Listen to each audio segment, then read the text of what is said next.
Hello my friends, आप सुन रहे हैं हमारी कहानी डोमिनेटिंग लव एपिसोड 18। कहानी का टाइटल है माय वाइल्ड कैट। तो चलिए कहानी को शुरू करती हूँ। पिछले एपिसोड को लाइक और कमेंट करने के लिए आप सभी का थैंक यू। और अगर ये वाला एपिसोड पसंद आता है तो प्लीज़ मुझे ब्लू हार्ट करिएगा कमेंट में। तो चलिए कहानी को शुरू करते हैं। रुद्राक्ष हैरानी से रिदम को देख रहा था। तभी कुछ सोच उसके चेहरे पर एक इवल स्माइल आ गई। रुद्राक्ष ने रिदम की कमर को पकड़कर अपने करीब खींचते हुए कहा, मुझे नहीं पता तुम मेरे करीब आने के लिए इतनी बेताब थी। तुमने मेरा फोन तोड़ दिया ताकि हमें कोई डिस्टर्ब ना करे। You are such an intelligent girl. Rhythm अपनी बड़ी बड़ी आंखें किए रुद्राक्ष को देखने लगी। आखिर कोई इंसान इतना बेशर्म कैसे हो सकता है। रिदम ने ये बातें अपने मन में कही थी। रुद्राक्ष को मन में उसने खूब कोसा और वहां से जल्दी से भाग गई। रिदम को देख रुद्राक्ष के चेहरे पर एक गहरी मुस्कुराहट तैर गई। तभी रुद्राक्ष की नजर अचानक अपने टूटे हुए फोन पर गई। रुद्राक्ष खड़ा हुआ और झुककर अपना फोन उठाता है, जिसकी कंडीशन बहुत खराब थी। स्क्रीन पे स्क्रैचेस आ गई थी। माय वाइल्ड कैट, रुद्राक्ष ने खुद से कहा और कमरे से बाहर निकल आया। वो एक सीक्रेट रूम में आया। उस रूम के बारे में रुद्राक्ष के अलावा किसी को भी नहीं पता था, यहाँ तक कि राणा को भी नहीं। वो रूम लाइब्रेरी में था। उसमें एक बुक अपनी तरफ किया, जो बुक नहीं एक की थी।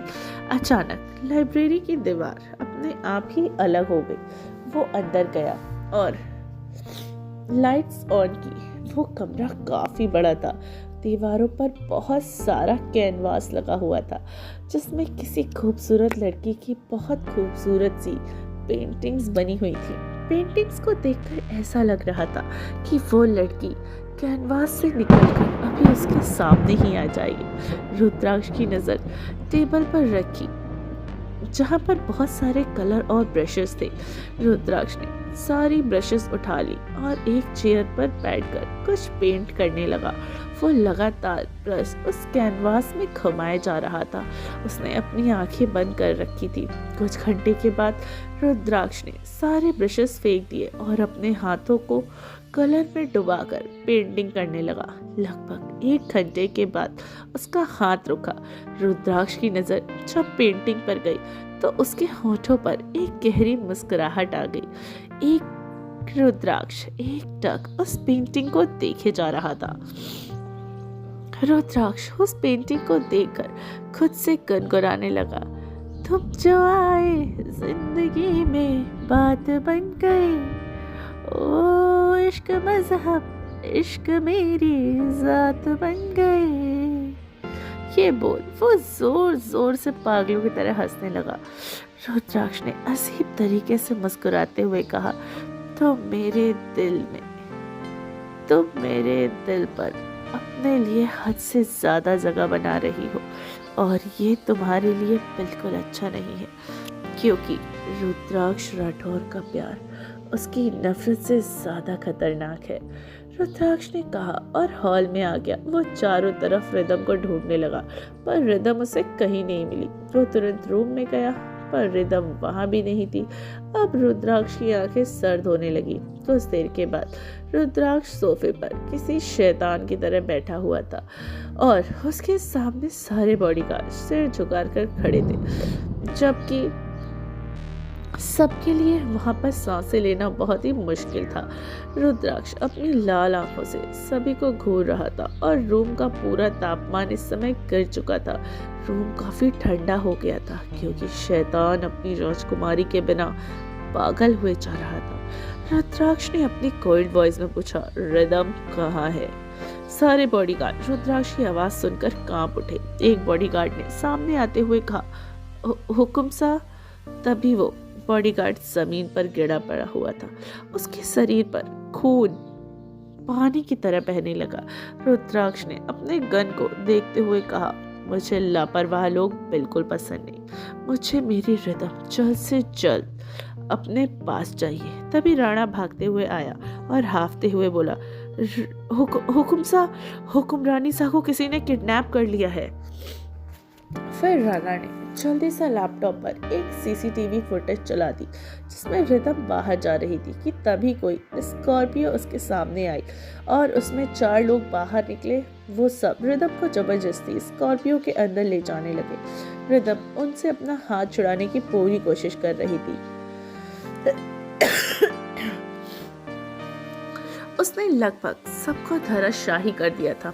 तभी किसी आदमी ने उसके सिर के पीछे एक डंडा से वार कर दिया जिससे वो एक ही झटके में बेहोश हो गई। फिर सब ने उसे गाड़ी में बिठाया और सड़क पर गाड़ियां भगाने लगे। अचानक पूरे हॉल में एक सन्नाटा पसर गया। सब समझ गए कि ये तूफान से पहले आने वाली शांति है। रुद्राक्ष की आंखें में इस समय अंगारे बरस रहे थे। उसके हाथ और माथे की नसें साफ साफ दिख रही थी। रुद्राक्ष ने जोर से उस लैपटॉप को फेंक दिया और खड़ा हो गया। एक बॉडीगार्ड ने अपने मन में कहा, जिसने भी रानी सा का किडनैप किया है उसने अपनी मौत को खुद न्योता दिया है। अब वो आदमी को तो साक्षात भगवान भी नहीं बचा सकते इनके गुस्से से। पता नहीं हुकुम सा उनका क्या हाल करेंगे। दूसरी तरफ एक कमरे में एक लड़की एक वुडन चेयर से टाइटली बंधी हुई थी। तभी अचानक धीरे से उसके सामने चारों तरफ बिल्कुल अंधेरा था और उसने अपनी आंखें खोली। तभी अचानक अपने आप रूम की लाइट्स ऑन हो गई और एक आदमी अंदर आया। वो लड़की अध खुली आंखों से उसे देख रही थी। उसने कांपती हुई आवाज में कहा, कौन हो तुम और मुझे यहाँ क्यों लाए हो? उस आदमी ने रिदम के गालों को सहलाते हुए कहा, तुम्हारा आशिक मेरी जान, और मैं तुम्हें यहाँ इसलिए लाया हूँ क्योंकि मैं तुमसे प्यार करता हूँ और जो चीज़ मुझे एक बार पसंद आशुतोष सिंह की हो जाती है। ये बोल वो राक्षसों की तरह हंसने लगा। आशुतोष सिंह कोई और नहीं बल्कि वही था जो उस दिन पार्टी में रिदम को अपनी गंदी नजरों से घूर कर देख रहा था। फिर आशुतोष ने रिदम के हाथों और पहलू को खोल दिया। रिदम उसे गुस्से में देख रही थी। आशुतोष ने रिदम को छूना चाहा तो रिदम ने उसका हाथ पकड़ लिया और एक थप्पड़ जोर से उसके गालों में बजा दिया। दूर रहो मुझसे, आखिर हो कौन तुम? मेरी तुमसे ऐसी क्या दुश्मनी है जो तुमने मुझे किडनैप किया है? रिदम ने चीखते हुए कहा। इस वक्त उसकी आंखों में बेहिसाब गुस्सा था। आशुतोष रिदम को ही गुस्से से घूरे जा रहा था। उसने अचानक रिदम का गला पकड़ लिया जिससे रिदम का दम घुटने लगा। छोड़ मुझे, छोड़ कमीने, छोड़, रिदम ने अपनी उखड़ती आवाज से कहा। उसे इस वक्त सांस लेने में भी काफी तकलीफ हो रही थी। आशुतोष ने एक थप्पड़ खींचकर रिदम के गाल पर जड़ दिया और गुस्से में तमतमाते हुए कहा, तेरी हिम्मत कैसे हुई मुझ पर हाथ उठाने की? अचानक थप्पड़ पड़ने से रिदम फर्श पर जा गिरी। उसका सिर टेबल से टकरा गया जिससे उसके सिर से खून निकलने लगा। रिदम ने अपना हाथ अपने सिर पर रख लिया और दर्द से करहा उठी। आशुतोष ने एक गरम रॉड लिया और रिदम के हाथ में रख दिया जिससे रिदम रोने लगी। प्लीज मुझे छोड़ दो, रिदम ने हाथ जोड़ते हुए कहा। उसे दर्द बर्दाश्त नहीं हो रहा था। रिदम को गिड़गिड़ाते हुए देख आशुतोष के चेहरे पर एक शैतानी मुस्कुराहट आ गई। उसने वो गरम रॉड रिदम के पैरों पर रख दिया जिससे वो दर्द से कस की चीख उठी। अब तुझे पता चला आशुतोष सिंह क्या चीज है? आशुतोष ने शैतानी हंसी हंसते हुए कहा। रिदम के गले पर और गाल पर आशुतोष की उंगलियों के निशान छप चुके थे और माथे से खून बह रहा था। हाथ पैर पूरी तरीके से चल चुके थे। रिदम की हालत सच में काफ़ी ख़राब हो चुकी थी। उसे इस वक्त रुद्राक्ष की बहुत याद आ रही थी। तुम बहुत पछताओगे आशुतोष। अगर रुद्राक्ष को इन सब के बारे में पता चला ना तो वो तुम्हें जिंदा जमीन में गाड़ देंगे। रिदम ने दर्द भरी मुस्कुराहट के साथ कहा। रिदम की बात सुनकर आशुतोष गुस्से में उसे घूरने लगा और हंसते हुए कहा, रस्सी जल गई मैडम, पर बल नहीं गया तुम्हारा। कोई बात नहीं मेरी जान, तेरे रुद्राक्ष को कभी पता नहीं चलेगा कि तू कहाँ है, क्योंकि मैंने तुझे ऐसी जगह छुपाया है कि रुद्राक्ष तो क्या, भगवान भी तुझे नहीं ढूंढ पाएगा। रिदम ने जब सुना तो हैरानी से उसे देखने लगी। उसे बहुत डर लग रहा था। आशुतोष उसके पास आने लगा कि तभी अचानक कुछ जोर से टूटने की आवाज आई। आशुतोष और रिदम ने पलट कर देखा तो दरवाजा पूरी तरीके से टूट चुका था। तभी अचानक कुछ हट्टे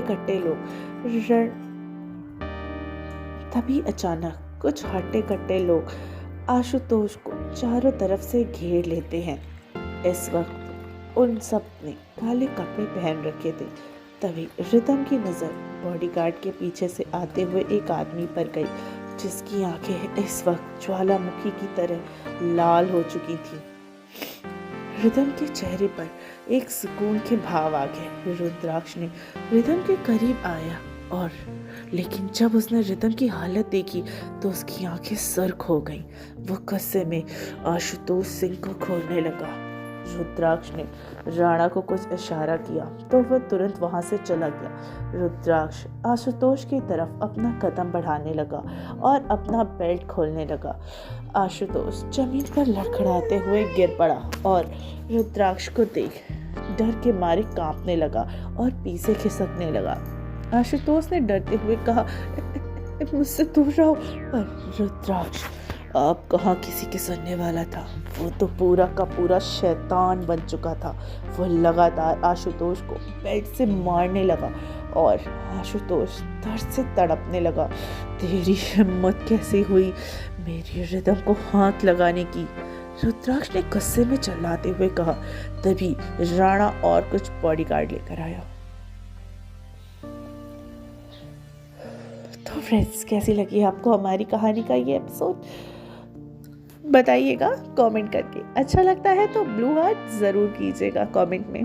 तो चलिए मिलती हूँ कहानी के अगले पार्ट के साथ। तब तक अपना ख्याल रखिए और सुनते रहिए टॉमी लव सिनी एफएम जानते।